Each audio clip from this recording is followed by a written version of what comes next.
What if the next great shift in global power isn't being plotted in the echoing halls of Washington or the shadowed offices of Moscow, but is instead unfolding in the sunlit markets of Kigali, the determined plains of Niger, and the restless innovation hubs of Nairobi? Imagine a continent that for generations was cast as a supporting actor in the drama of world affairs, now stepping into the spotlight, not as a pawn, but as a bold architect of a new world order. How did Africa, once defined by the scars of colonialism and the weight of outside intervention, begin to rewrite its own destiny? And what might this mean for the future of global power? To unravel this, we must listen to both the echoes of history and the heartbeat of the present. For much of the last century, Africa's story was shaped by foreign hands, borders drawn by colonial rulers, resources siphoned away, communities fractured. Yet beneath the surface, a quiet revolution was always brewing. The Pan-African movements, born from the dreams of unity and self-determination, became the lifeblood of a continent yearning for dignity and control. These were not just political slogans, they were survival strategies, fueling a relentless drive for economic sovereignty and regional integration. Recent data shows that the legacy of these movements continues to inspire new generations, propelling Africa's quest for agency on the world stage. Consider the story of Amina, a young activist from Senegal. In the humid evenings of Dakar, she gathers with friends, some in person, many more online, to debate the future of African unity. Inspired by the words of Kwame Nkrumah and the resilience of her elders, Amina organizes digital forums where youth from across the continent share ideas and challenge old assumptions. For her, Pan-Africanism isn't a relic, it's a living force, shaping how her generation confronts today's challenges. Across Africa, young leaders like her are reclaiming narratives, building platforms, and demanding a seat at the table. Their voices are not only shaping Africa's future, but also challenging the world to see the continent through new eyes. At the heart of this transformation stands the African Union. Once dismissed as symbolic, the AU has become a formidable force in global diplomacy. Its recent admission into the G20 signals a new era, where Africa's collective voice resonates in the world's most influential forums.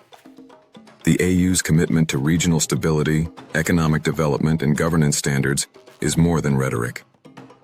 When Mali's government was toppled in a military coup, the AU responded decisively, suspending the country and sending a clear message. Africa will set its own standards for leadership and accountability. International observers note that the AU's growing collaboration with global partners, including the United Nations, has been critical in legitimizing peacekeeping missions and shaping the continent's external relations. As highlighted in a recent UN report, the AU's assertiveness is altering the very politics and procedures of international relations. But the AU's influence is just one thread in a much larger tapestry. Across Africa, economic growth is accelerating at a pace that challenges old stereotypes. 6 of the world's 10 fastest-growing economies are African, with nations like Rwanda, Senegal, and Niger leading the charge.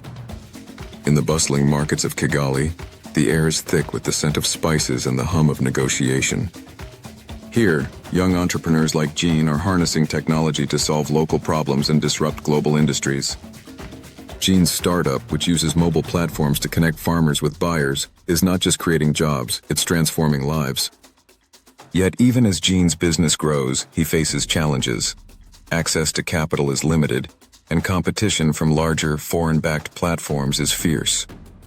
This tension between local innovation and global competition underscores the complexity of Africa's economic renaissance. Government reports indicate that 40 African countries are expected to post higher growth this year than last, with 17 projected to grow by more than 5%. Export diversification, targeted infrastructure investment, and smart debt management are driving this boom. In Uganda, for example, growth has surged to over 5%, fueled by oil sector investments and regional trade. But these numbers only tell part of the story. Enhanced connectivity has sparked a wave of digital innovation, from mobile banking platforms that bring financial services to the unbanked, to agricultural apps that help farmers adapt to climate change. These startups are forging a new narrative, one where Africa is a laboratory of innovation, not just a market for foreign products. It's in these moments of ingenuity and ambition that Africa's youth truly shine. In Nairobi's Silicon Savannah, the scent of fresh coffee mingles with the quiet intensity of code. Fatima, a 24-year-old coder, leads a team developing an app that helps small businesses manage inventory and access microloans. For her, technology is not just a tool, it's a means of self-determination. International observers note that Africa's youth are not waiting for opportunity, they are creating it, driving change through education reform, digital innovation, and entrepreneurship. This demographic shift is expected to redefine the global workforce, shift trade dynamics, and position Africa at the center of long-term global development strategies. If stories like Jean's and Fatima's resonate with you, and you want to stay connected to the pulse of Africa's transformation, consider joining this community. By subscribing and activating notifications, you'll be part of a movement that believes in African agency and wants to witness history as it unfolds through the eyes of those shaping it. Your voice and perspective are vital in this ongoing conversation. Africa's economic renaissance is also shaped by powerful new alliances and bold experiments in regional integration. The African Continental Free Trade Area, or AfCFTA, is one of the most ambitious trade agreements in history. Its goal is to create a single market for goods and services across 54 countries, giving Africa greater leverage in global negotiations. But implementing such a vast agreement is no simple feat. Imagine building a bridge across a river with shifting currents. Each country brings its own priorities, and the legacy of colonial-era treaties still casts a long shadow. Coordinated trade policy under AfCFTA is crucial for developing effective export strategies tailored to specific market needs, but challenges remain in harmonizing regulations and resolving disputes. As one African trade expert notes, the real test of AfCFTA will be whether it can deliver not just growth, but inclusive prosperity that reaches every corner of the continent. As Africa rises, it must navigate a complex web of global interests. China and Russia, recognizing the continent's strategic value, have deepened their engagement in recent years. China is now Africa's largest trading partner, with trade reaching nearly $300 billion in 2024. The Belt and Road Initiative has poured billions into African infrastructure, shifting from simple checkbook diplomacy to long-term, strategic investment. In 2024 alone, Chinese Belt and Road engagement in Africa hit a record $70 billion in construction contracts and over $50 billion in investments. Russia, meanwhile, is expanding its diplomatic, economic, and military footprint, especially in resource-rich states. But what does this mean for ordinary Africans? To understand the impact, look to Ghana, where a major Chinese-backed dam project brought electricity to thousands, but also displaced entire communities and sparked heated debates about debt sustainability and sovereignty. Local activists argue that while foreign investment brings much-needed infrastructure, it can also saddle countries with unsustainable debt and limit their policy choices. Others point out that these partnerships have enabled development projects that would otherwise be impossible. This ongoing debate between opportunity and risk, empowerment and dependency, plays out in town halls, parliaments, and marketplaces across the continent. As one Ghanaian economist puts it, the question isn't whether Africa should engage with China or Russia, but on whose terms, and to whose benefit. Africa's abundant natural resources, long a source of exploitation, now offer both opportunity and risk as global powers vie for access and influence. The continent's rich biodiversity supports a rapidly expanding ecotourism industry, while its energy resources have attracted renewed interest from global powers. But the management of these resources remains a battleground for sovereignty and sustainable development. International observers note that the choices African leaders make today will shape not only their economies, but also their standing in the new world order. As we move from the boardrooms of economic policy to the front lines of security, a new dimension of Africa's transformation emerges. The rise of African military powers is not just about hardware or alliances, it's about the stakes of sovereignty, stability, and self-determination. Egypt, Nigeria, and Algeria have emerged as regional heavyweights, investing in modernization and regional security. Algeria, in particular, stands at a crossroads. Recognized as vital to the stability of the Maghreb-Sahel region, Algeria has been classified as an upper-middle-income country and is actively reshaping regional alliances. In 2024, Algeria announced plans to develop free trade zones with Mauritania, Mali, and Niger, enhancing its regional economic ties. The formation of the G3 alliance in Carthage signals a shift toward more active regional cooperation and influence. Government reports indicate that Algeria's future as a regional and global leader will depend on its ability to adapt to new paradigms of power and influence. But military might is not just about strength, it's about choices and the consequences they carry. The African Union's Silencing the Guns initiative reflects a broader commitment to resolving conflicts and building sustainable peace.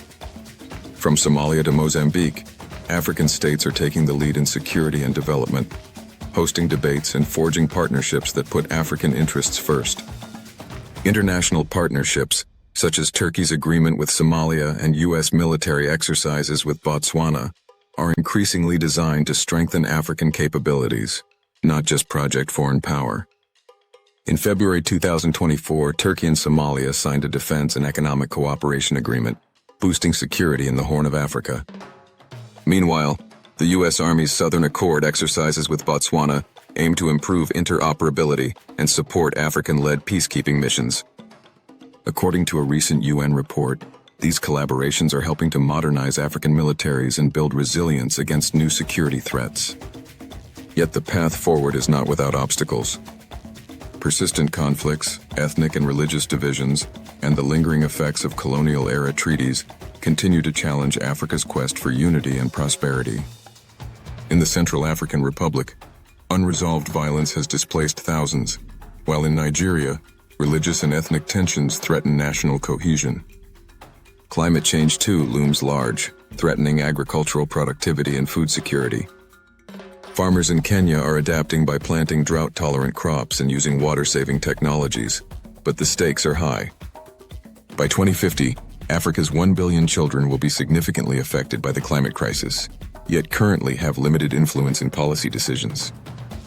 Amidst these challenges, the spirit of Pan-Africanism and self-determination burns brighter than ever.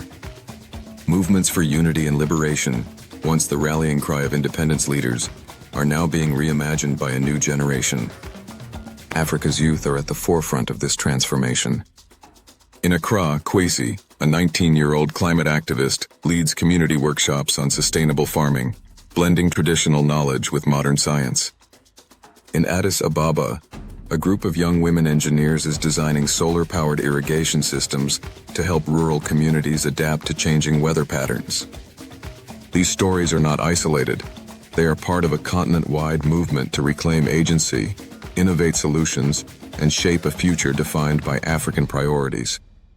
Sometimes the most surprising shifts happen quietly. In 2024, a coalition of young African technologists launched an open-source platform for cross-border digital payments, an initiative that, according to international observers, could leapfrog traditional banking systems and set a new global standard. It's a reminder that Africa's influence is not just growing, it's redefining the rules of the game. Beneath the headlines, lesser-known stories reveal the true complexity of Africa's transformation. In a remote corner of Mozambique, a grassroots movement led by women farmers has quietly resisted a controversial land deal backed by foreign investors. Their campaign, largely ignored by international media, has forced a renegotiation of terms and inspired similar movements across the region. It is in these quiet acts of resistance and negotiation that the contours of Africa's future are being drawn. The journey is far from over. Africa's rise is a story of resilience and ambition, of leaders, entrepreneurs, and activists who are not just responding to global trends, they are setting them. From the corridors of the African Union to the innovation hubs of Nairobi, from the oil fields of Uganda to the diplomatic salons of Algiers, Africa is charting its own course. As we look to the future, one question remains: will the world recognize Africa not as a problem to be solved, but as a partner to be respected? The answer will shape not only the fate of a continent, but the destiny of the world itself. As you reflect on these stories and the forces reshaping the global order, Consider your own perspective. Which force do you believe is most crucial in Africa's transformation? Youth innovation, visionary leadership, or the power of unity? Have you witnessed a story or moment that changed your view of Africa's role in the world? Share your thoughts and experiences below. Join the conversation, and let's explore together how Africa is not just participating in the New World Order, but leading it.